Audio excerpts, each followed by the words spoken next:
Moltes gràcies. Reitero la benvinguda que acaben de sentir a la CaixaForum Macaya per aquesta nova sessió del cicle que venim organitzant des de ja fa uns mesos amb l'Institut Europeu de la Mediterrània i que tractarà sobre els boscos mediterranis en perill. És un tema que em sembla que per proper potser no és tan dramàtic, entre cometes, perquè tots els éssers humans tenim tendència a menys valorar, menys tenir allò que tenim més a prop. Que els boscos mediterranis són un exemple de riquesa i de diversitat, no en som prou conscients perquè tenim tot tan a mà i tan quotidià i tan proper que no n'hi fem massa cas. Però avui tindrem l'oportunitat de reflexionar amb l'ajuda dels ponents, al que agraeixo molt la seva presència, de sonar sobre el tema i d'aprendre'n molt. I llavors reitero l'agraïment a l'Institut Europeu de la Mediterrània per l'organització conjunta d'aquest cicle i als ponents i a vostès per ser-hi presents a la sessió d'avui. Que tinguin una molt bona sessió i moltes gràcies.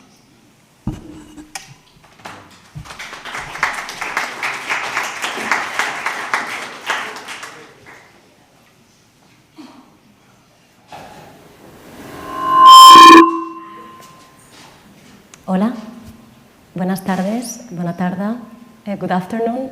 Today we will be speaking in different languages, but I'm gonna speak in English for now. I will be the moderator of this session.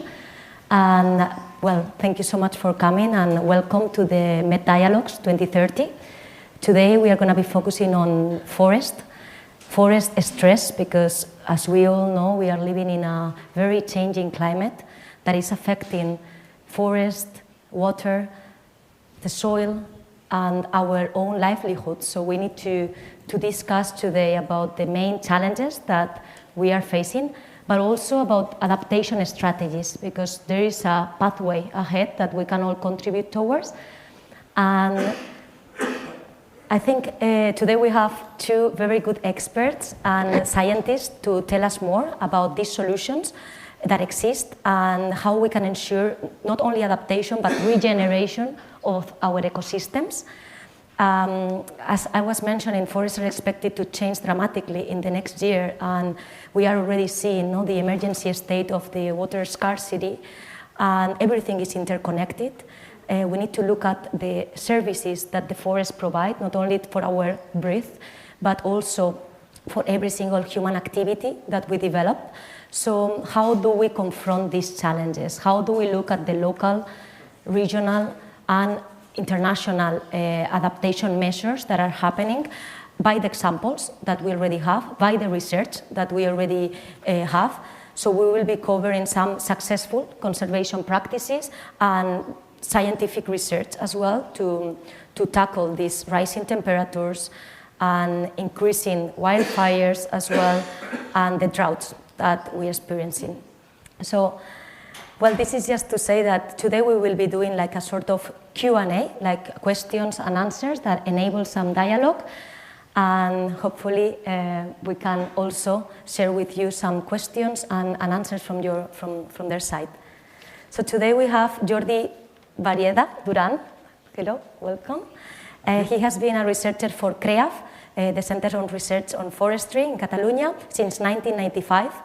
He's developing his research on macroecology, so looking on the impact of the disturbances, vulnerabilities on this global change in forest. And he's looking at the demography, carbon balance, growth, mortality rates, and regeneration at a large scale. So we will be looking at the macro level with Jordi. And he has been working also on European projects and also producing reports for the government to support the understanding and actually policy measures to tackle this. And we also have online Dr. Michele Bossano. He's the head of the Mediterranean and Genetic Resources Facility at EFI, the European Forest Institute. He's also a scientist and expert in the field of forest landscape management and restoration, and he has broader conservation knowledge, working on indicators, monitoring on trees diversity canopy. So welcome as well to you, Michele, if you are somewhere there. Yes, I can see you in my back. So without more hesitation, I will give the floor to Michele to present a few more details on his scope of work and give us more details on his research. Good evening, everyone. I'm really sorry for not being there with you. I will speak English. I hope the translation goes smoothly. Unfortunately, I tested COVID positive this morning, so this is the reason why I cannot be with you now. I'll give you this general overview, and then I will look very much forward to arriving to a point of having a discussion with the audience to share with you some of the current perspectives. I will start from very, very far away, but the point what I want to present is that the kind of forest that we have now in the Mediterranean are the result of human intervention, of the geology that we have, and the climate, that all of them shape up the forest for what we can see today.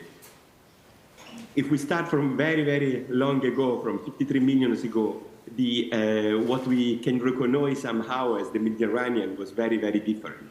And through the millions of years, the land, the Pangaea, moved from the tropical part going northwards and arriving more or less 5 million ago to something that could somehow look like what we know that we have now. This is the geology.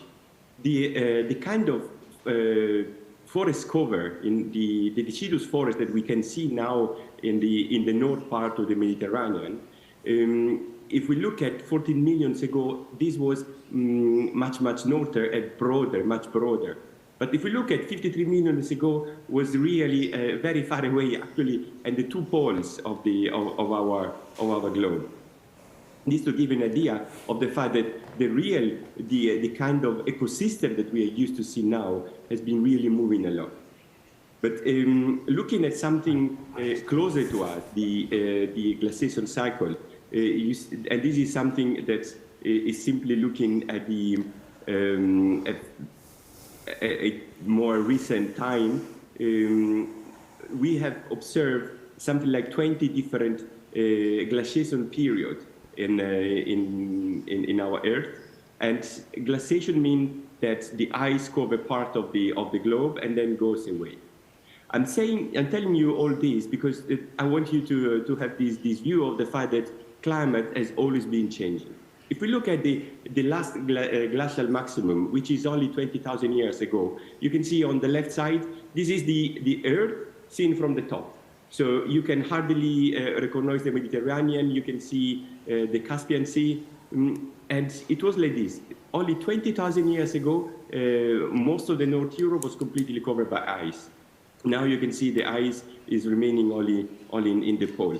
If we look at from the side, what we can observe is the fact that while in the American continent, it's possible for species to migrate from north to south, in Europe, because of the Mediterranean, it's very difficult to have this kind of migration. And this has very important consequences of what can happen in the Mediterranean.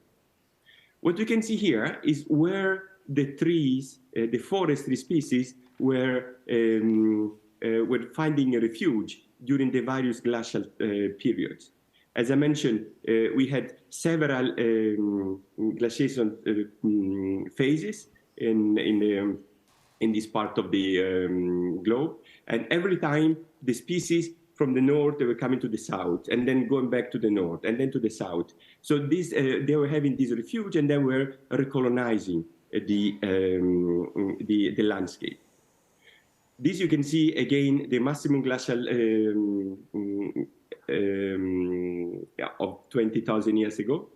As you can see, most of Europe was covered. Here in this part of the Mediterranean, it was still possible to have trees growing, and as I said, this was the refuge of all the trees, of all the tree species. And then they were migrating, they were colonizing north.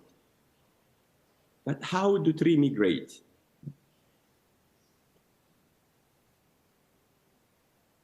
Well, this drawing makes us smile, and I think is normal that we think that this is not what is going to happen. But the point, and now I'll stop sharing my presentation so that Jordi will have no problem with his neck, is the fact that when we think about immigration, we all think about animals that start moving from one side and they arrive all of them to the other side. With trees, this is not happening because the trees, they cannot just take the route and run away. So the only way the trees have to migrate is to reproduce, they regenerate. So we have one tree that will have seeds and they will go 20 meters away, 200 meters away, and then it will need to evolve in another tree again. And only when it will make seeds again, they can move. Why I'm telling you this? Because we have to understand that the trees that they can have a generation every 20, every 40, every 100 years. It takes a lot of time to migrate, a lot of time to colonize new area. We have entire ecosystem that now, because of the climate change, they need to migrate, they need to move to new habitat, they need to move to new landscapes. And we have human infrastructures in between. We have the road, we have agriculture, we have forests that we manage in the way that we want them to be that prevent this evolution, prevent the possibility of the tree species from moving. So the migration is something that is really crucial and is something that we really need to understand that have to happen. So this means that the forests that we see now will need to be different in the future. We need to allow to have forests that maybe now are on the other side of the Mediterranean to arrive on this side of the Mediterranean. We have faced a summer that was extremely hot here in Catalonia, but in all the Mediterranean, in all the world, it was an exceptional summer. Unfortunately, there will be many summers like this to come in the future. This means that the poor tree, that they can do nothing, they can just be there and try to reproduce, try to adapt as fast as possible. I'm sure that Jordi in his presentation now will tell us a little bit how to make a forest more resilient. And this more resilient very often is having more diversity. Diversity because the ecosystem is more stable, but diversity is also because we don't know what are the species that will be adapted better in the future, but the many we have, not the many, more complex structure is the ecosystem, more resilient will be. And we have scientific evidence that can help us in knowing how we can guide that. You mentioned before this bioeconomy, the ecological transition. So we are looking at nature, we are looking at the forest, we are looking at our ecosystem to move from economy that is based on fossil fuel to economy that is green, the economy that allows us to benefit for a number of services. Many of those services that come from the forest. The problem is that we cannot just wait for the forest to adapt to what will be the new conditions. We need to help the forest to make this transition. We need to help the forest to adapt faster to climate change. In some cases, it's allowing ecosystem to move. In some cases, it's changing the structure. In some cases, allowing also to have species that they disappear or that we remove from the landscape in the past. So this active help that we can give to the forest is managing the forest, is making sure that there is someone in the landscape that can use the forest. It can be grazing, it can be using the timber, it can be cultivating something close to the forest, but abandoning the landscape now is the worst thing we can do for our forest. There will be many other things that I would like to share with you, and I look very much forward to the discussion, but I promise to be brief, and then I'm sure that with Jordi, that will put many other elements into the picture. There will be a very nice and engaging discussion. Thank you. Thank you very much, Michele. So I think that was a very nice introduction to set the scene, and I will give the floor to Jordi to keep building on the narrative and give us an overview on his side. Okay. Si me ponéis la presentación.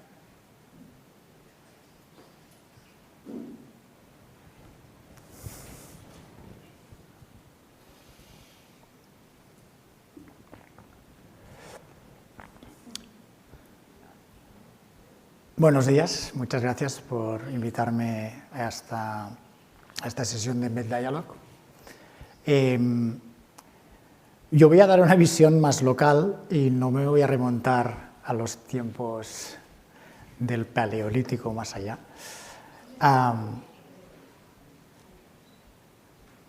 Y me voy a centrar más en una escala más local sobre todo en Cataluña, y intentando responder un poco qué podemos hacer para reducir la vulnerabilidad de los bosques mediterráneos al desafío del cambio global.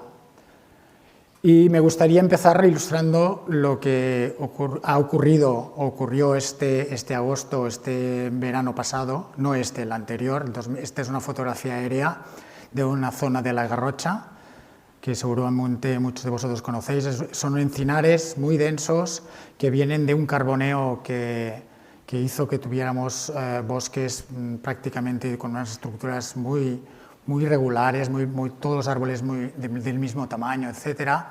Y las consecuencias un poco son estas, ¿no? Estamos pasando por unas sequías muy extremas, casi inéditas. De hecho, estamos en una sequía muy inédita para todo el siglo XX y el parte del XXI, ¿no? Y esto se está repitiendo, ¿no? Esta es una misma zona en Osona, donde a la izquierda tienes unos pinares de pino silvestre que aquel año sufrieron los efectos de la sequía, como podéis ver. Estos árboles murieron y ahora, esto es de este verano, de la derecha, estamos en una situación prácticamente idéntica porque la situación de sequía sigue siendo la misma o incluso más grande, ¿no? más fuerte. Y no me voy a remontar a mucho tiempo atrás, pero sí que quiero decir que nuestros bosques son consecuencia de la filoxera. La filoxera entró por el sur de Francia,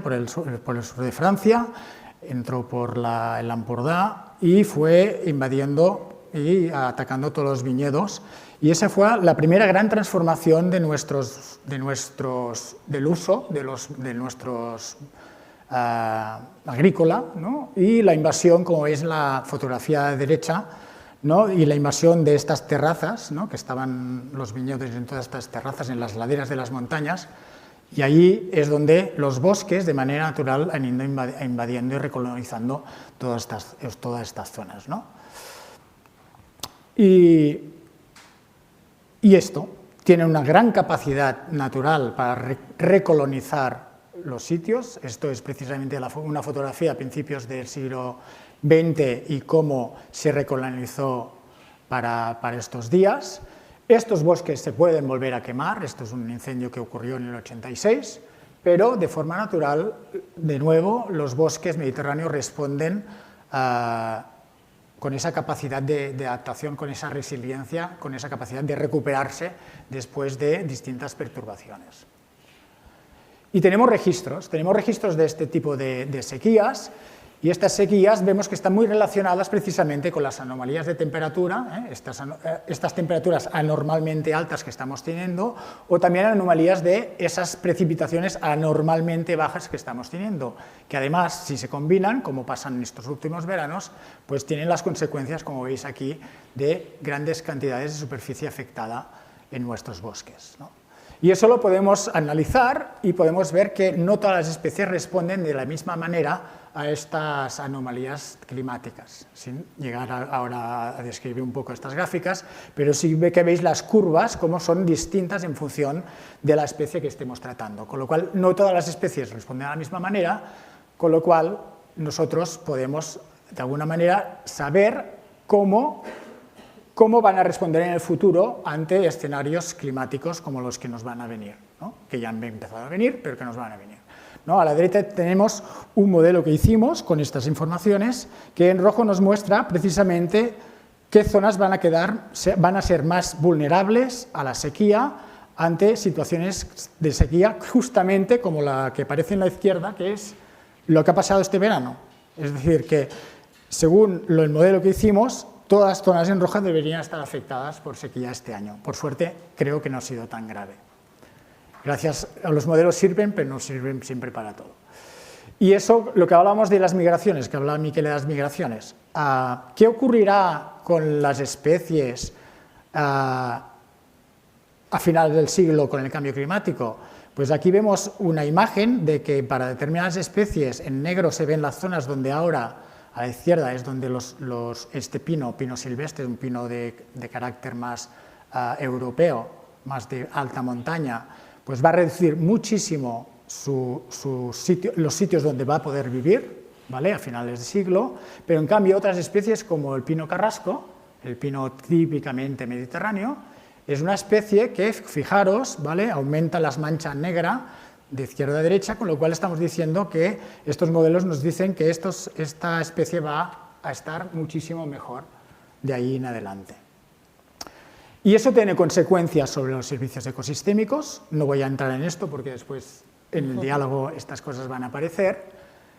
Y casi lo dejaría aquí para decir que las consecuencias, la consecuencia de toda esta historia que ha ido ocurriendo en nuestros bosques, consecuencias básicamente de la gestión humana, pero también del clima, hace que tengamos unos bosques muy jóvenes, ¿vale? Con árboles pequeños, árboles que todavía tienen mucho recorrido para seguir creciendo, muy poca diversidad de especies de árboles, tenemos bosques con pocos árboles y a veces alguna especie que aparece por allí, esa estructura tan simple, ¿no? Todos los árboles del mismo tamaño, y con lo cual son, lógicamente, y lo hemos visto, con una elevada vulnerabilidad a la sequía y también a los incendios. No he hablado de los incendios, pero lógicamente estas estructuras son muy vulnerables a esos incendios. Esa baja calidad de madera, porque estos árboles, esta madera pues es pequeña y tiene muy poca salida económica, pues hace que pues haya una muy baja rentabilidad de nuestros bosques, lo que dificulta todavía más que se pueda hacer una gestión para poder hacer adaptación de estos bosques. Y tenía algunas diapositivas más, pero si acaso lo voy a dejar aquí. Ya está, nada más. Bueno, muchas gracias, Jordi. Creo que es muy interesante esto que has comentado del cambio de las especies, ¿no? El pino específicamente, el pino silvestre, el pino carrasco que estamos tan acostumbrados a ver en nuestro clima mediterráneo y efectos. ¿Cómo esto, qué podemos hacer para realmente pues, adaptarnos a que las especies, como comentabas con el pino, se adapten, ¿no? ¿Qué estrategias hay? Porque al ver toda esta lista de desafíos, pues necesitamos encontrar esas estrategias de adaptación. Sí. Bueno, estrategias puede haber muchísimas, pero a mí la que se me ocurre que puede servir es que de manera natural los bosques al abandonarse los bosques van apareciendo nuevas especies. Especies que en principio, si aparecen en aquel momento, porque están germinando y están empezando a crecer, están más adaptadas a aquella zona, ¿vale? Con lo cual, si vamos a estos bosques que llamamos mixtos, ¿no? con diversidad de especies, si esa especie que estaba allí está empezando a morir, lo que podemos hacer es ayudar a la especie que está por debajo a ocupar el espacio que deja la especie que lo está pasando mal. ¿Vale? Esto sería una adaptación sencilla de cara al cambio climático. Con lo cual, digamos que el mensaje es, eso Miquel lo ha contado, ¿no? La diversidad de especies en un bosque es un gran aliado para la adaptación al cambio climático. Y eso es una medida sencilla, simplemente es acelerar, ¿no? Los procesos de recambio de las especies en los bosques. Cuando ves con aquella imagen que hemos visto en la comarca de Osona, sí, ¿no? Que había pinos, pero debajo había robles o encinas, con lo cual el bosque se mantiene, cambian las especies, pero el bosque se mantiene. Sí, muy interesante, y también con la sucesión de especies, ¿no? Que unas se van ayudando unas a otras. Exacto, sí. Vamos. Sí, se van creando los ambientes para que las especies que están debajo puedan primero germinar y crecer, y luego con la otra ya, la que está por encima, pues ya no está, digamos, ya lo está pasando mal. Pues. Ya no está tan expuesta. Michele, if you are there, I cannot see you on the screen now. Yeah. Okay, maybe we don't see Michele on the screen. If you could put it back. Maybe I can start saying a couple of things to complement what you were saying. No. Hola. What we actually need is to have someone in the landscape, someone in the forest, they can see the forest and understand what are the needs of the forest. We need to have professionals practitioners. We need to have professional forest managers that can see what are the needs of the landscape. Like Jordi was saying, if we look at the big picture from the space and we have all the models, we can see how the species are moving. So we need to pass this information to the forest manager on the ground that knows that Pinus sylvestre is not an option anymore in grand part of South Europe. And on the other side, the practitioner is the one that can see what is happening.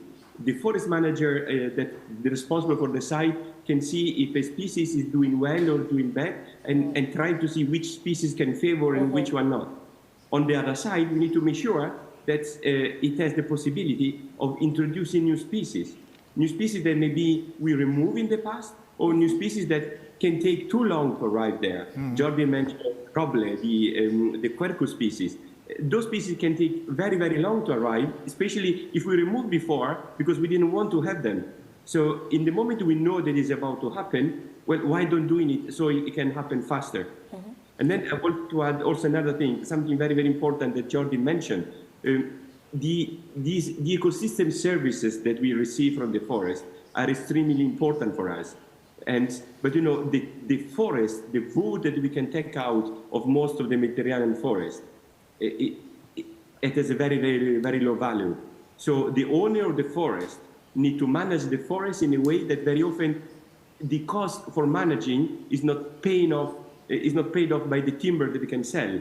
So this is something that is very important for us, that we don't, I don't know how many of you that are there live in the forest, but or live because of the forest, but we live in a society that really need to have forests that are very well managed.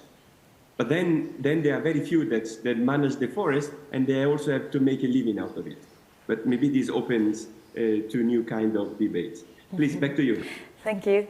Well, yeah, thank you so much, because again, the ecosystem services is a very key part. And going back to what Jordi mentioned about, like, not all the Mediterranean forests are going to be impacted the same way, right? Because we saw it in the images. Maybe for you, Michele, do you think that there are any of them better off than others? And what consequences for the Mediterranean forestry bioeconomy this implies? So we have different ecosystems, like I was saying before. An ecosystem is very simple, having just one species. It will have more problem than an ecosystem that is very diverse. But then, I don't know if you remember, at the beginning of my presentation, I said that the forest is the result of three elements. So one is the geology, the other is the climate, and the third one is the human impact. So this also, the kind of condition that we have in the forest, it will also depend how much these can adapt to the ecosystem. In some areas, we simply will have very, very little water. And there is very little we can do about that. So we can some species will not survive. In other part of Catalonia, then we will still have a lot of rain. Maybe it will be concentrated in a different way. So we'll have a lot of rain coming all together, and maybe a longer dry season. So these are all kind of consequences that can have a different impact. And then, well, the model that Jordi was showing before are very illustrative in this. Some species will gain space. Some species will just disappear. So from our point of view, we can either wait this from happening, or using this knowledge that we have to making it happen faster, so that we will not have a moment the ecosystem will collapse. And the ecosystem that collapse is something that is very bad for us, because it means that there will be a flooding, they will lose the soil, there will be a huge disaster, pests that will kill all the trees. In the moment we know that something is about to happen, just make it happen faster. Thank you. I think you touched on my next question, what was the consequences of not adapting our Mediterranean forest, and that's the chaos, the collapse of the system if we don't take the measures that we are discussing. And what will be the impact in human life? And for example, from your side, Jordi, what do you think? Bueno, Michele justamente ha hablado de los servicios ecosistémicos que nos brinda la naturaleza en general, y en particular los bosques. Hoy hablamos de bosques, vamos a hablar de estos servicios. Quizás el servicio que para mí considero que es el más importante, uno de los más importantes, es que los bosques, los ecosistemas terrestres, pero especialmente los bosques, son los primeros sumideros de CO2, ¿no? De secuestro del CO2 atmosférico que emitimos nosotros con la quema de los combustibles fósiles, etc. Y los cálculos son muy contundentes. Se han hecho los trabajos para cuantificar todo esto y a nivel del mundo entero, de todo el mundo, los sistemas terrestres capturan el 25% de las emisiones de CO2 o de los gases de efecto invernadero, digamos, de toda la Tierra. El otro 25% lo secuestran los océanos, con lo cual queda un 50% que se emite cada año a la atmósfera. Pero si no tuviéramos el servicio ecosistémico de los océanos absorbiendo este CO2 o de los bosques absorbiendo esa otra parte, se emitiría el 100%, con lo cual si estamos subiendo a 2-3 ppm de CO2 por año, estaríamos subiendo a 6, estaríamos doblando, digamos, esa proporción de CO2 que vamos emitiendo a la atmósfera, con lo cual la aceleración del cambio climático sería todavía más dramática. Para mí es una clara, ¿no? una manera muy clara de decir, pues sí que sirven los bosques y hay que cuidarlos, ¿no? Y bueno, simplemente porque a mí me gusta bajar siempre a la escala local y porque tenemos números, estos mismos números los hemos hecho en Cataluña y resulta que nosotros no vamos tan bien en cuanto a absorción de CO2. Nosotros absorbemos el 10% del 100% de lo que emitimos los catalanes, el 10%. Es bastante menos. Con lo cual podríamos decir que necesitaríamos 10 veces más bosque en Cataluña, que no cabe, para absorber el 100% de nuestras emisiones, ¿no? Esta sería un poco la visión así muy rápida y sencilla. Pero lógicamente los bosques tienen otras muchas servicios ecosistémicos que son fundamentales, ¿no? Miquel ha mencionado el tema de la erosión, de prevenir la erosión, pero se mantienen los suelos fértiles, se prevén las avenidas de agua, ¿no? Las inundaciones y la misma diversidad, ¿no? De los bosques. Los bosques, o sea, el ecosistema bosque es el que alberga de los ecosistemas terrestres, el 70% de la biodiversidad está asociado a los bosques, más o menos, 70%, con lo cual toda esa biodiversidad que albergan estos bosques, todas las funciones que hacen estas especies en los bosques, pues hacen o contribuyen a que estos servicios ecosistémicos puedan seguir funcionando, ¿no? Y un poco, esta sería un poco la visión de la importancia de los bosques en cuanto a estos servicios. Sí, sí, entiendo que por los datos que nos dabas, por ejemplo, en Cataluña, en paralelo, ¿no? La idea es que necesitamos reducir cómo producimos con combustibles fósiles, claro, para poder equilibrar, no solo con la parte de forest de restauración, sino que hay que reducir porque si no, no dan los números. Producir y emitir menos para poder realmente llegar a un punto de equilibrio. Gracias por el ejemplo también de bajarlo aquí a lo local, porque tenemos datos y podemos entenderlo mejor. And Michele, do you have any examples of initiatives of projects at the FI that have been successful in promoting landscape restoration or this kind of ecosystem management? Well, actually, less than 1 year ago, the European Forest Institute in the Mediterranean facility here in Barcelona, we released the Mediterranean Forest Research Agenda that basically make an assessment of what are the needs for the, in terms of research for the Mediterranean forest. In the moment we released that, we also organized an event, we call it the Mediterranean Forest Forum, here in Barcelona, where foresters from all the Mediterranean, on both sides of the Mediterranean, came to Barcelona, and we made an analysis of what are the concrete actions that are needed in order to speed up the adaptation to Mediterranean forest.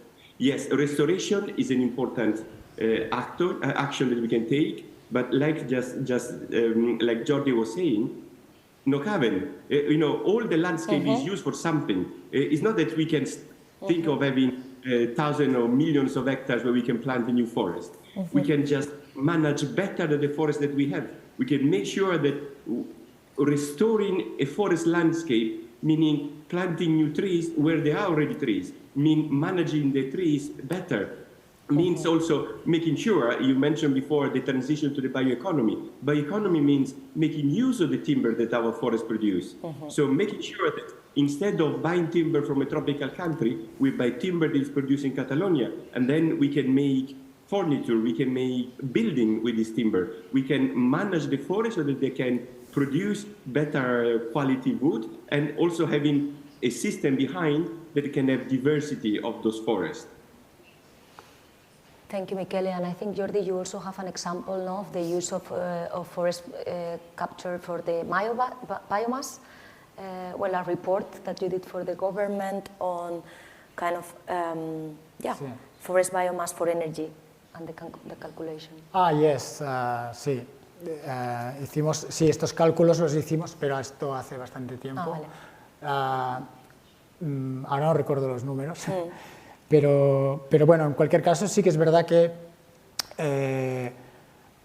esa parte de los servicios ecosistémicos que son la provisión de madera o de energía, pues también son una parte muy importante porque en el fondo o bien lo conservas como un carbono o un CO2 secuestrado en forma de un mueble, ¿no? Que es una buena manera porque se mantiene, ¿no? Con la larga vida que le puedes dar al mueble, esto es un CO2 que queda allí secuestrado, o también como uso como para calentar, ¿no? Como leñas o la bioenergía, ¿no? la biomasa, que en realidad lo que haces es sustituir combustibles fósiles para calentar, para calderas o que sea, con lo cual también es una manera de mitigar el efecto del cambio climático. Yo quería ahondar un poco más en el tema de la restauración, ¿no? Es decir, tenemos muchas maneras de restaurar los bosques, parece que la cosa va por allí, y restaurar también significa ayudarnos de la propia naturaleza para poder hacer las cosas mejor, ¿no? La gestión se puede hacer de muchas maneras. Uno puede gestionar de una manera muy sencilla y decir voy a hacer una plantación, voy a dejar que todos los árboles crezcan iguales, de vez en cuando voy a sacar unos cuantos porque hay demasiada densidad para que los que queden vayan creciendo muy bien, pero esto es un sistema que con la actual crisis climática puede fácilmente llegar al colapso, ¿no? Al colapso que decía Michele, ¿no? Que si tú tienes todos los árboles del mismo tamaño, de la misma especie, llega una ola de calor, ¿no? A una sequía extrema y te puedes quedar sin bosque de golpe y sin nada. Con lo cual tienes que pensar en unas estrategias de gestión que te lleven a, ¿no? Lo que siempre se ha dicho, ¿no? No vamos a poner los huevos en el mismo cesto, ¿no? Sino que vamos a diversificar.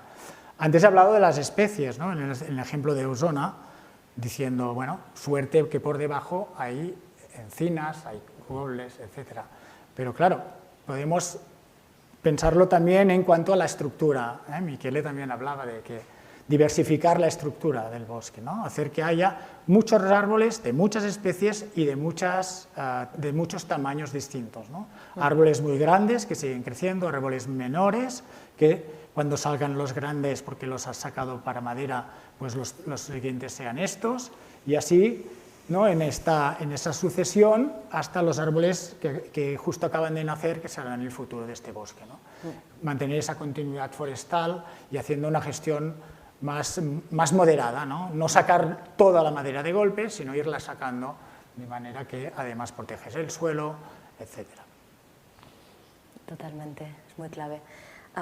Maybe going back to Michele, you mentioned in your presentation about the importance, role of genetic biodiversity. Can you elaborate more on the role of genetic biodiversity in enhancing the resilience of forests facing stress?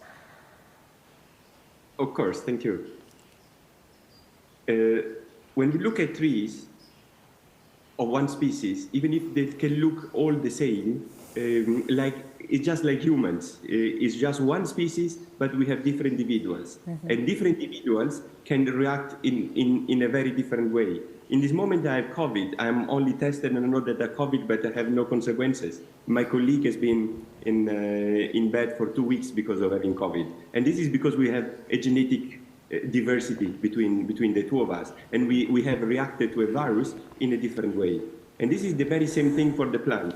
If we have genetic diversity in a forest, trees will react in a different way to new pressure. And the pressure can be a biotic pressure, can be a fungi, can be an insect, or can be a climatic pressure. So if we have this genetic diversity, we have an insurance that the forest will have a different speed, a different possibility in adapting to climate change. And this is really something that is very crucial. In Europe, we are coordinating an initiative so that all European countries together are developing strategies to make sure that the genetic diversity of the forestry species is conserved throughout all the distribution range of the species.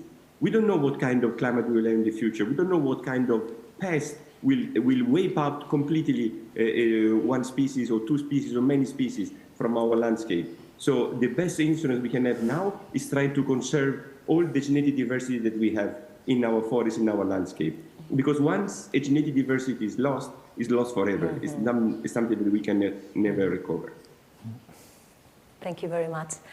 I think we can move now maybe towards more like the adaptation policies. I don't know from your side, Jordi, if you can mention, can adaptation policies be implemented at different scales, at all scales, local, national, regional? Sí, en este sentido, Europa está sacando últimamente unas directivas, estrategias, etcétera, y una que desde este punto de vista, bueno, es novedosa y que va muy en relación a todo lo que estamos hablando hoy, aquí en este diálogo, que es el tema de la nueva estrategia forestal europea, que precisamente apuesta por esa palabra clave que ha ido saliendo, ¿no?, de la restauración forestal, ¿no?, de hacer un tipo de gestión que podemos llamarla cercana o más cercana a la naturaleza. Que este tipo de gestión más cercana, en el fondo, es un poco lo que iba explicando de una manera así un poco más dispersa, pero que en el fondo es ayudarnos de la naturaleza para seguir, en realidad, para seguir sacando provecho, ¿no? Siempre hablamos de los servicios ecosistémicos. Nosotros necesitamos de estos bosques para poder vivir, ¿no? No solo para que absorban el CO2, sino para que nos dan provisión de madera, del tema de la polinización y cualquier otro producto que podemos sacar de los bosques. Con lo cual, todo lo que sea hacer esa gestión más adaptada, digamos, a lo que la naturaleza de por sí ya hace de manera natural, y si somos capaces de imitar ese tipo de gestión, primero, en principio será más fácil hacer la gestión, más fácil quiero decir, incluso económicamente más viable, ¿no? Porque simplemente entras en el bosque y haces retoques en el bosque, haces algunas intervenciones no muy fuertes para que el bosque, la propia naturaleza del bosque, haga su curso para que te vaya sacando los productos que tú necesitas. Este sería un poco la filosofía de esta gestión más próxima a la naturaleza. No sé, Michele igual sabe muchísimo más de esto, porque yo estoy aquí dando unas nociones solo. Something very important to understand is that there is no one size fits all. Each forest will have different needs. Each forest will be able to give a different kind of support to our bioeconomy, to our well-being in the future. As I was saying before, we need to have the global picture, we need to see how things are changing, we need to understand how precious, how valuable are the forests. But then we need to have people that are capable, people meaning forest managers, meaning the practitioner, the one that depend on the forest, that are capable of understanding how the forest is performing and to know what kind of changes they need to bring into the forest. Thank you, Michele. Maybe, Okay, yeah, go ahead. If I can add something that to me is really crucial, is the fact that we really need to have people in the landscape. We really need to have people that they live out of the landscape, out of the forest.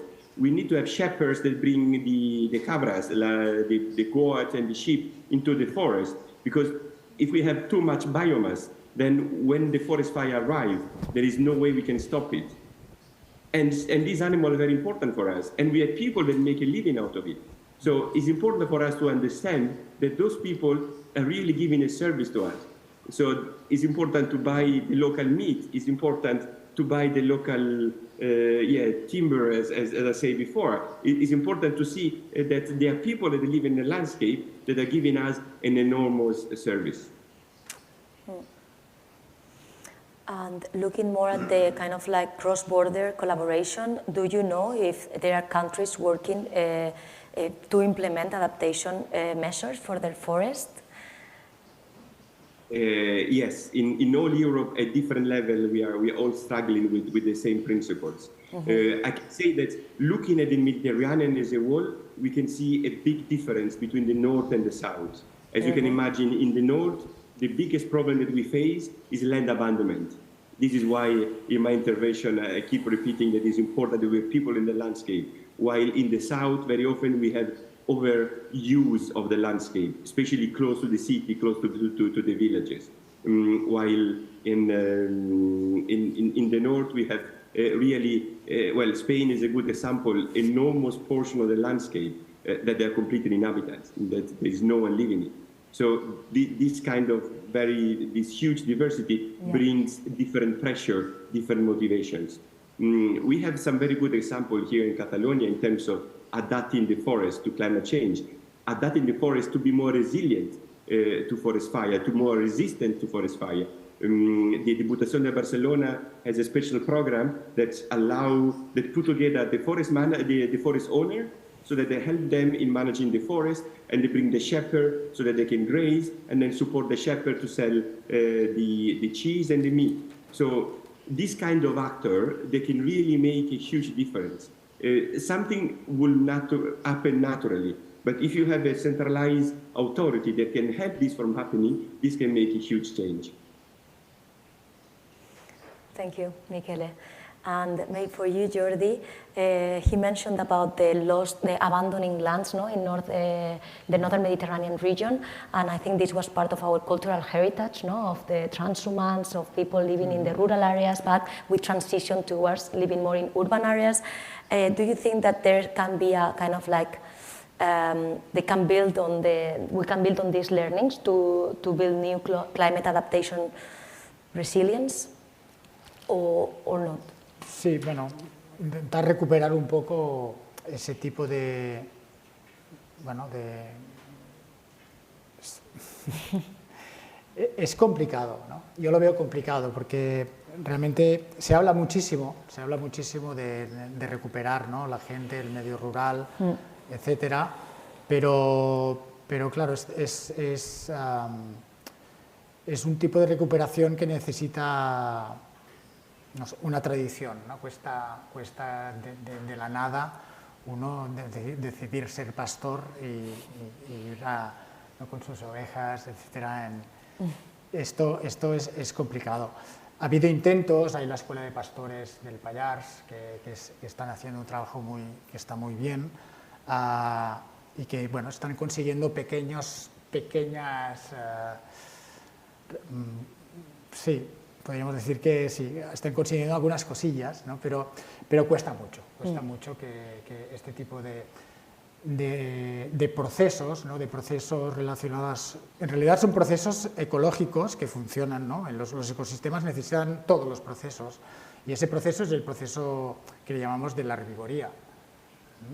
Antes que apareciera la herbivoría doméstica, ¿no?, la ganadería doméstica, pues había las especies silvestres, salvajes, que hacían este trabajo.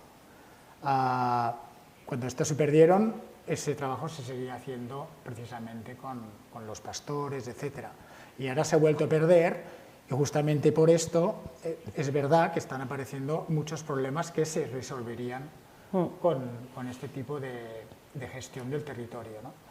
Pero claro, habría que hacer un esfuerzo enorme para recuperarlo, para que finalmente tuviera los efectos que necesitaríamos para recuperar estos procesos, para que hagan realmente el trabajo que deberían hacer estos rebaños en los montes para recuperar estos espacios abiertos, mantenerlos, que entonces lógicamente tendrían todas las partes buenas de que, bueno, tendríamos un territorio en mosaico con menor probabilidad de propagación de grandes incendios, etcétera, ¿no?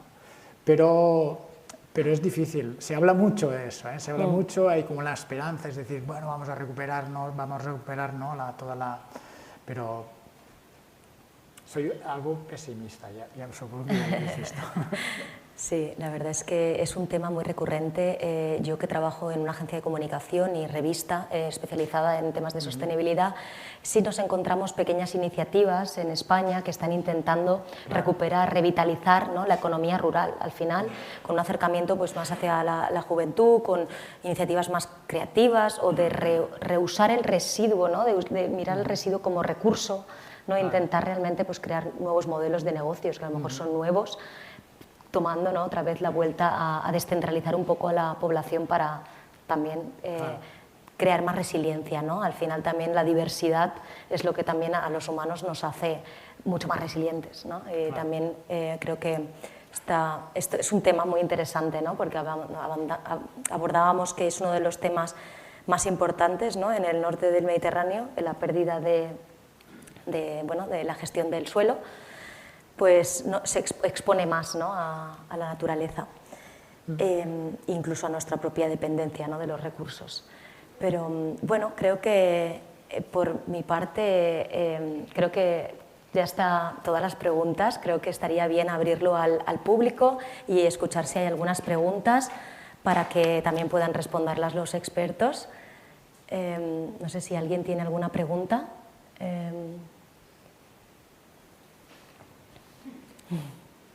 Sí, perfecto.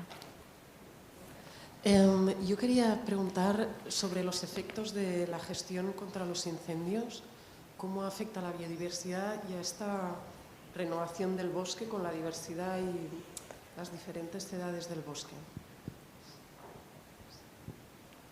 I can start, and then Jordi, you complement. Is it okay? Sí, puedo. Hay estudios que dicen que el fuego de alguna manera en el bosque mediterráneo permite que aumente la biodiversidad, ¿vale?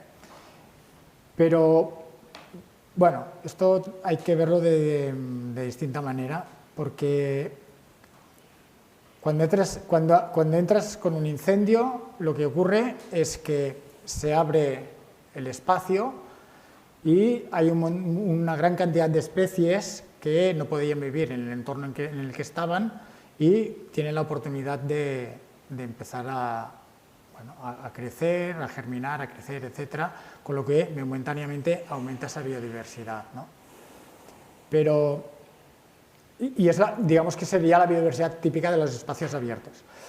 Esa biodiversidad es muy importante, porque precisamente es la biodiversidad que permite, que es la biodiversidad que precisamente se está perdiendo más en nuestros territorios, porque justamente lo que íbamos diciendo al principio de que cada vez tenemos más bosque, esto no lo he dicho exactamente así, pero ahora lo digo, cada vez tenemos más bosque, la gente puede pensar, no, hay cada vez menos bosque porque hay incendios, hay urbanizaciones, hay muchos desastres, ¿no?, sequías, etcétera.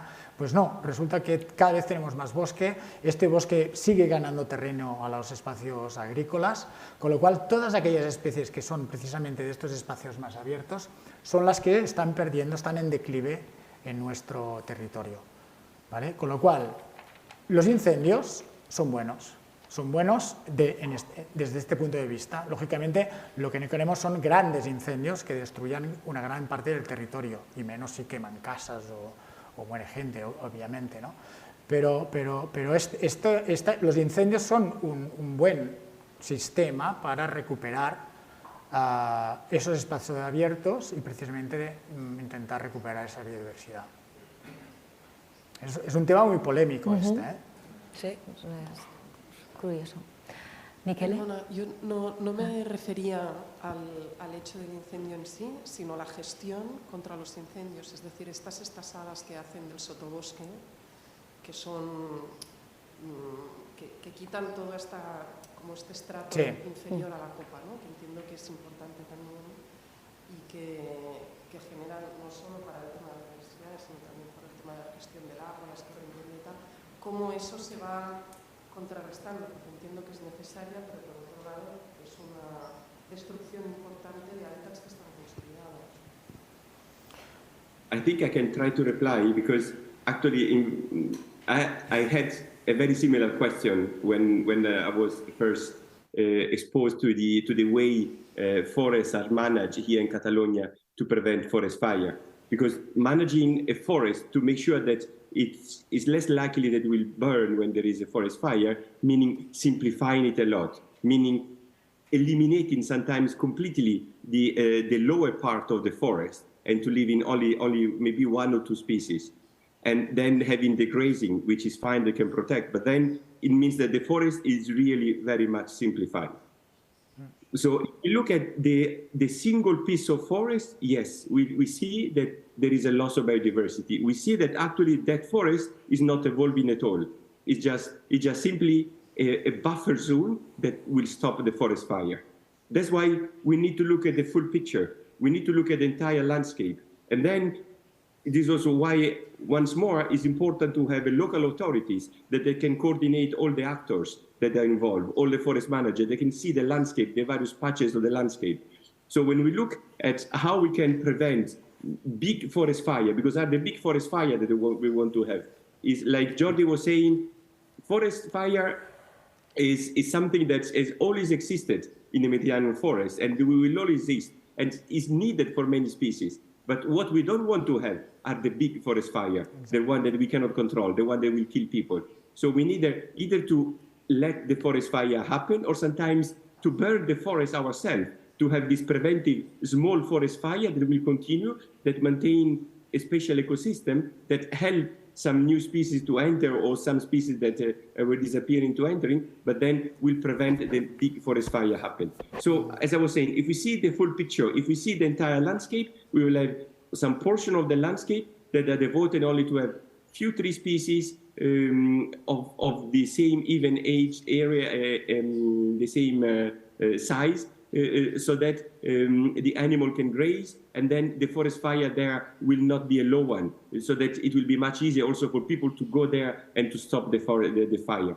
But if we look at the full picture, then we will need to have areas where we concentrate and we have a high level of diversity. And then it's not that one forest, it will always be like this. There is a moment in the forest that is like this. Then when it arrives the moment that that forest needs to regenerate, then is the moment where we will have evolution. The moment that there will be no grazing, the moment that there will be new species coming in, maybe planting new species to have the forest evolve into something else. So I will say, my reply will say that we don't have to look at the individual forest, but we need to have to look at the entire ecosystem. Does this reply your question? Perfecto. Creo que teníamos otra pregunta por aquí detrás.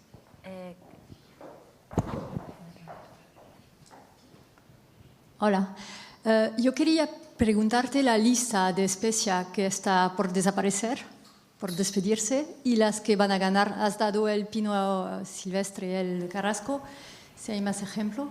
Y luego tengo una segunda pregunta, porque Miquel ha repetido que es muy importante que haya los actores necesarios en el sitio. Entonces entendemos que a nivel de pastor es difícil, pero la Generalitat, entiendo, tiene empleados que están allá, que vigilan. ¿Y a este nivel estamos cubiertos o falta empleados? Esta segunda no sé si la voy a responder. Bueno, en cuanto a la primera, la mayor parte de las especies arbóreas no van a desaparecer. Se van a quedar reducidas en pocos sitios, seguramente. En casos muy extremos, a finales de siglo, si la cosa va peor, ya no lo sé. Pero en el fondo no deja de ser la típica sustitución de especies por cambio climático. Lo único que pasa es que ahora está pasando de manera muy acelerada. Esa especie el pino silvestre, ¿podría llegar a desaparecer de la península ibérica? Sí, pero no del mundo, porque el pino silvestre está extendido por toda Rusia. Es decir, extinciones locales podría haber alguna, pero no serían estas especies las que necesariamente deberíamos estar preocupados. Deberíamos estar preocupados más bien por especies que realmente están en poblaciones muy pequeñas, que son especies realmente muy raras y que lógicamente están muy amenazadas. Entonces, si tú destruyes este hábitat, automáticamente tienes un riesgo muy elevado de perder aquella especie. Estamos hablando ya de especies endémicas, especies que crecen únicamente en un sitio concreto, y el único sitio donde tienes que conservar esta especie es justamente aquí, y entonces sí que tienes que tomar todas las precauciones para que eso no ocurra.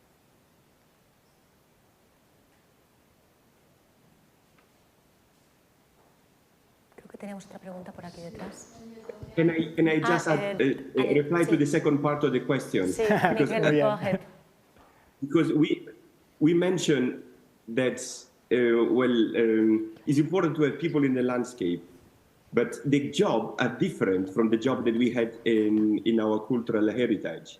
So the transhumanza, having people that they take the sheep and they move from one side to the other side of the peninsula is something that nowadays no one will want to do. We all want to go back home every evening. So we need to understand that this kind of jobs are evolving. So what we need to do is to make sure that the people that we want to that make a living in the rural area, they can have easy life also with the bureaucracy, so that it is easier for them to make a living out of it, not dealing with too heavy bureaucracy. And on the other side, having an appreciation, and in some cases, it's that just choices that we do in buying products that they come from the local areas. So we really depend very much on the people that can live in the landscape, but we need to support an evolution of this kind of jobs. Thank you. Buenas tardes. En primer lugar, gracias por vuestras intervenciones. Y bueno, mi pregunta ha quedado parcialmente respondida, porque yo quería decir, cuando hay un cambio de especies en una zona, puede ser que esto tenga consecuencias sobre también la fauna, no solo sobre la flora. Entonces, incluso sobre la flora, pues no sé si puede estar nuevas especies que conquistan esas zonas, no sé si pueden ser más absorbidoras de CO2 o menos secuestradoras, ¿no? Me parece que habéis hablado de secuestro de CO2. Y entonces esto podría generar cambios en la economía de la zona. Por eso, claro, decía parcialmente, lo habéis respuesto, porque lo habéis contestado, porque Miquele hablaba ahora de la importancia de los pastores, de los oficios estos tradicionales, ¿no? Porque incluso si hay otras especies, pues podría cambiar el sotobosque, podría cambiar las pasturas. Bueno, que mi pregunta iba por ahí. Gracias. This is a very interesting question, and I will start saying that the first thing to be aware, like we mentioned before, genetic diversity. So we have species that have their own genetic diversity. So before arriving to change a species, we can change the provenance where we get the seeds to plant in the very same ecosystem, so that we don't make a completely new ecosystem, but we can have this diversity can help us. In many cases, and in the Mediterranean very often is an important case, the ecosystem that we have will not be able to survive, so that we'll have to move. And in the place where this ecosystem is no longer, we will need to allow new species to get in. this is one moment where science is really become very, very important. Science that can tell us what are the best species that can grow there, and species that are not invasive, species that don't make other bigger problem in the landscape. So science help us and help the practitioners in choosing what are the species they can choose and they can plant. But then we can use this in designing what is the new forest, what is the new landscape that we need to have. A landscape where we can also make use of all the timber that we produce. You know, a lot of the simplification that we have in European forest is that because we were used to make use of very, very few tree species. So all the other tree species were simply eliminated because they didn't have a market. Now, the technology that we have now allow us to make use of all the timber that we produce, all the species. So this is something that is really important, so that we don't have to push the ecosystem to serve our need. So we adapt our need to what the ecosystem can give us. And this is a very big change in mindset. Thank you.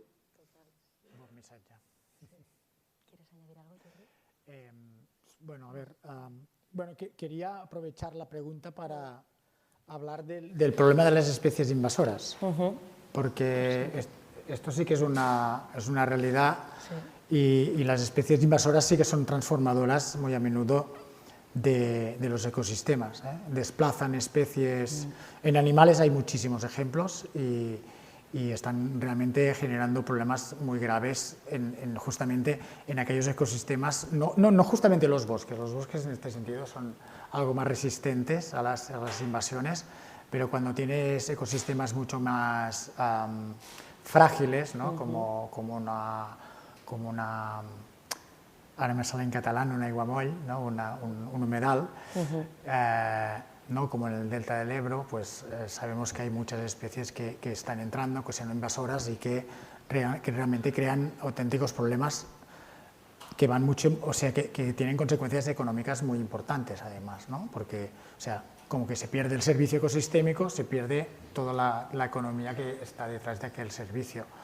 Con lo cual, sí que hay que ir con mucho cuidado con el tema de qué especies se introducen en según qué sitios, Por suerte, en los sistemas forestales, bueno, hay casos en los cuales hay especies que se comportan como invasoras, pero son invasoras sobre todo de aquellos espacios que han estado muy perturbados. Es decir, que a la que el ecosistema se empieza a recuperar su naturalidad, estas especies que se supone que podrían causar un daño se ven normalmente desplazadas.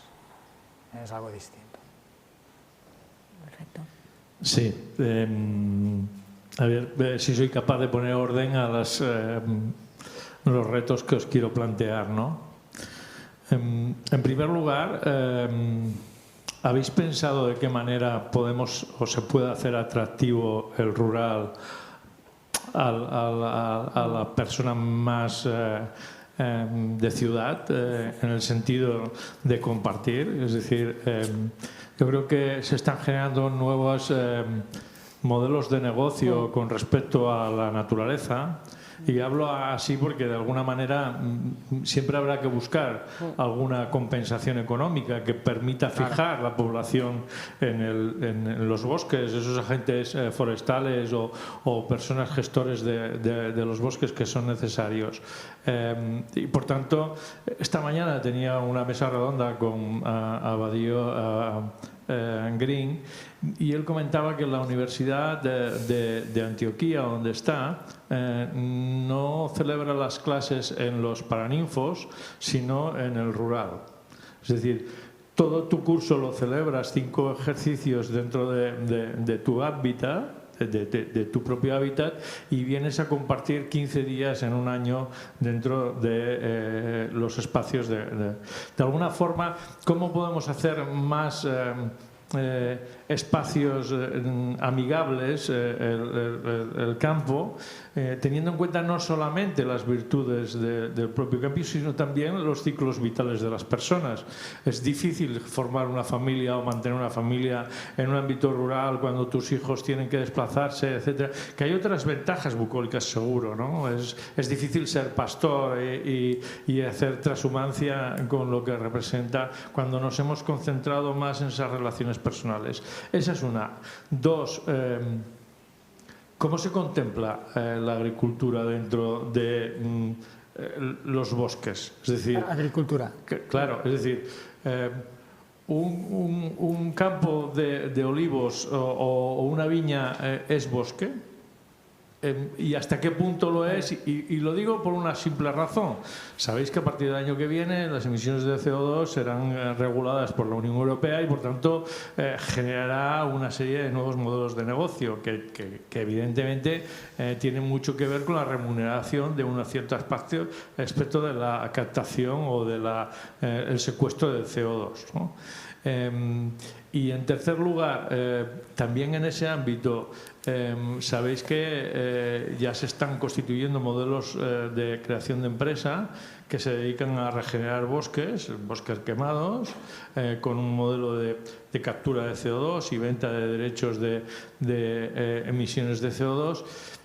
¿Esto es posible implementarlo desde el punto de vista de obtención de rendimientos dentro de las personas que están fijadas en el territorio, de tal manera que, al menos en alguna parte, esa diversificación de ingresos les pueda generar esa capacidad de resiliencia necesaria para permanecer en el campo? Sabemos que las sequías nos están acuciando mucho y que cada vez más las tierras cultivables están siendo amenazadas en toda la Mediterránea, no solamente hablamos de Cataluña, sino también en el norte de África tiene ciertos o grandes problemas en ese sentido, ¿no? de mantenimiento de cultivos, y se está repensando.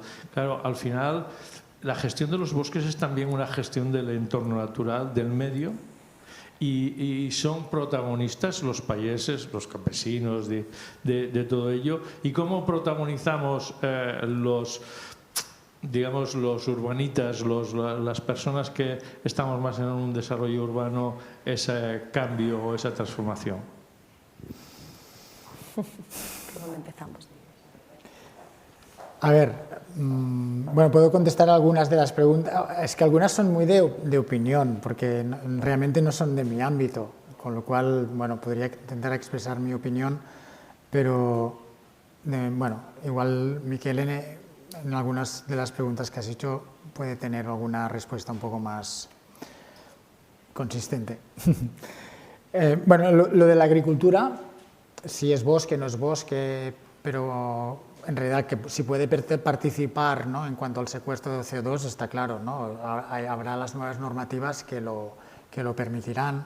Está el tema del secuestro del CO2 por el suelo, ¿no? Por los suelos agrícolas, y estas cosas ahora están, bueno, han entrado con muchísima fuerza y realmente hay muchas maneras de empezar a secuestrar CO2 en agricultura, precisamente cambiando ciertas prácticas de manera bastante sencilla, ¿eh?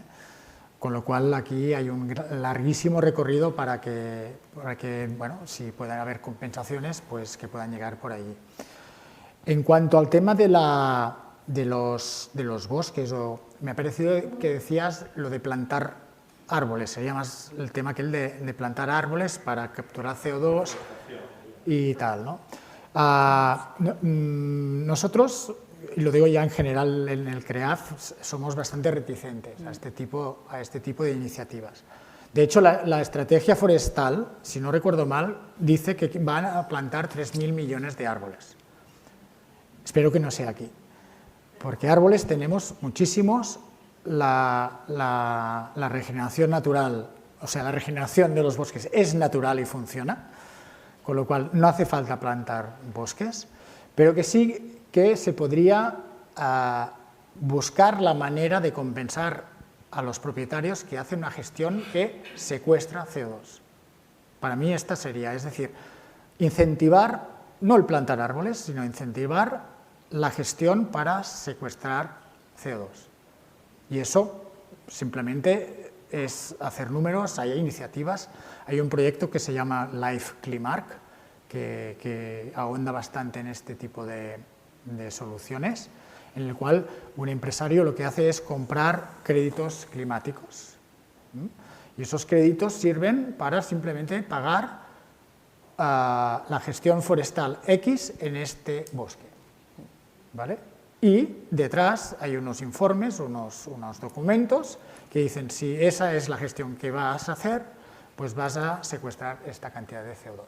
Y no solo CO2, sino que también habla de agua, de si va a haber más agua en los embalses, y de biodiversidad. O sea, son 3 componentes que van en ese paquete del crédito climático. El Life Climark. Yo no estoy metido, pero voy haciendo propaganda de otras iniciativas que me parecen muy interesantes. Por ahí creo que deberían ir las cosas. Y bueno, estas serían un poco mis respuestas a algunas de las preguntas que has hecho. Maybe I can try to complement a little bit. We mentioned already several times this idea of paying for ecosystem services. This is pay for something that the ecosystem is doing for us. But the ecosystem, there is someone in the ecosystem. There is someone that manages the forest. There is someone that plant or cut the trees. Someone that cultivate in a special way so that there will be more carbon in the soil. So all these kinds of services, they need to be compensated in a way or another. So if we don't manage to find a way that we can compensate for these services, then we will always depend on, yes, the forest is managed in a way that is giving us all the services, but there is just one forest owner that is paying for all of this. And if you think of it, if I'm not the forest owner, I'm happy. But if I am the forest owner, I'm very disappointed. Why do I need to manage the forest in a way that it costs me more and that I don't even get enough money out of the timber that I can sell? Because then in 500 years we will have a better world. You know, we need to be aware that this will require a big change in mindset in what we need to do. Well, then there will be many other things to say, but maybe there are more questions. Y bueno, y para añadir alguna cosa más, que no lo hemos dicho, la gestión forestal en los países mediterráneos del norte económicamente no es viable, no lo es. Es decir, casi nunca uno puede hacer gestión y esa gestión le va a revertir en un rendimiento económico. Con lo cual es una inversión a largo término que, además, con las amenazas de las sequías y de los incendios, ¿quién se va a poner a invertir? Digamos que es el ejemplo del mal negocio, ¿no? O sea, ¿quieres invertir en gestión forestal? Pues búscate otro negocio, porque esto no lo es. Estoy siendo muy drástico, ¿no? Pero esto es un poco la explicación de por qué no hay gestión forestal en nuestro país y por qué cada vez tenemos bosques más densos, con mayor peligro relacionado a la sequía, etcétera, porque realmente no se está sacando, digamos, no se están haciendo toda la gestión necesaria para que estos bosques puedan recuperar un cierto grado de salud, ¿no? Y de vitalidad. Pero porque el 80% de los bosques en Cataluña es privado. Y además son fincas pequeñas. Ahora hay iniciativas de asociaciones de propietarios que, bueno, si se juntan unos cuantos, pues pueden hacer gestión de varias hectáreas, juntar la madera y entonces venderla a mejor precio, ese tipo de cosas, ¿no? Pero todo esto cuesta. Allow me to remind again the great work that the Diputación de Barcelona is doing in this regard. Yes, there are some forest owners that try to find a way to collaborate each other, but then entities like the DIBA, they look themselves at areas that they are very fragile or areas that can be very important to stop a forest fire, and they approach the forest owner and they compensate the forest owner in case cutting the timber is not going to pay off for the work. They make everything happen so that the forest can be managed. Is a way to pay for these ecosystem services. You know, in this way we have an actor, DIBA, that recognizes that things will not happen on its own, but the service that we get as a community is an enormous service. So with this kind of action, they allow the forest to be managed, and then we will have many other actors in the landscape that can benefit of it. Things can either happen by their own if we pay for it, or we have a coordinator that makes all this action happening. And since I'm speaking again, you mentioned the fact that these 3 billion trees that need to be planted, who knows where, and the Catalan forest, they can regenerate a lot on their own. A possibility, and this is again goes to the responsibility of the individual forest manager, is seeing if there is enough of this regeneration. If some species have been completely removed by the humans because they have no use, and therefore some of these planting trees in the forest can be very important. So bringing back the diversity that we have lost. So more than planting new forests around the landscape. And remember that Catalonia is one of the most forested region in the whole of Europe. So planting, creating new forests in Catalonia is not a solution. And also, forests are really a very, very important tool that we have to fight climate change. But this tool works differently in different parts of the world. Yeah. In some part of the world, it's just absorbing as much CO2 as possible. In Catalonia, it's making the ecosystem more resilient. It's making sure that when it rains, the forest can absorb the water and then release it slowly in the time. This is much more important than the carbon can be sequestered. Yeah. Thank you. Thank you, Michele. ¿Alguna otra pregunta?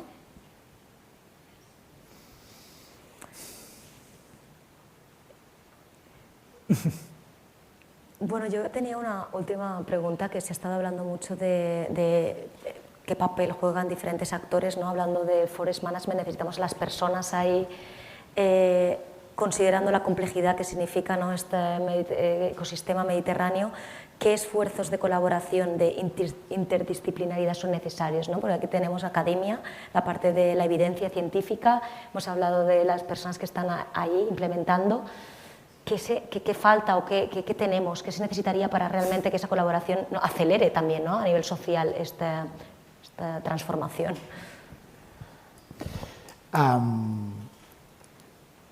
Lo que tenemos que hacer los científicos, ya que estamos en nuestras guaridas, sí, sería eso, es comunicar muchísimo más las posibles soluciones que creemos que tenemos en relación a una gestión para la adaptación de los bosques, ¿no?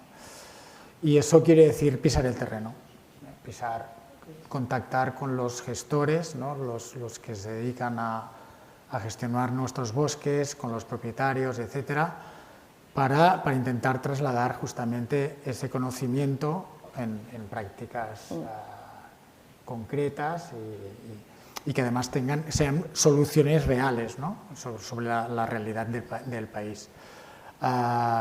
Y eso realmente no lo hacemos muy poco, algunos más que otros, pero si pongo como ejemplo el centro en el que trabajo, igual hay media docena de personas que más o menos hacemos este tipo de cosas, ¿no?, de estar en contacto con gestores, con propietarios, con los que están realmente gestionando el medio para aportar soluciones. Tenemos proyectos, ¿no?, proyectos que intentan hacer esa transferencia y cuesta primero hablar el mismo idioma y luego que realmente esto se entienda, se integre y que se aplique. Maybe I can complement a little bit with the broader pan-European picture. You mentioned before, for example, the genetic diversity, and I mentioned that in Europe we have a very strong collaboration in conserving the genetic diversity throughout the whole continent. And this is because genetic diversity varies within the species distribution range, and one country alone cannot conserve all this diversity. Therefore, it's really important to have this platform to collaborate, the way so that we can see the full picture together and to develop strategies all together. In the moment of climate change that we mentioned the species are moving north, it means that Norway is looking to Sweden, Sweden looking to Denmark, Denmark look to Germany, Germany to France, France to Spain. And then Spain, when you arrive here, then you have the sea. There is nothing else to look. This is why the collaboration also on the other side of Mediterranean becomes really crucial. Become really crucial because they are facing now problems that we will have here in Catalonia much earlier than what we would like to have. So this is why it's important to have this platform where we can bring scientists together from all the sides of Mediterranean. And well, this is a little bit of self-promotion, but this is what we do at the European Forest Institute. We bring scientists. They face the very same problem, but with different perspectives from all the Mediterranean. And we can look at the problems together, we can share the knowledge, and then we can build strategy on and also support countries in conserving the diversity they have, because sooner or later we will need also this diversity. Thank you very much.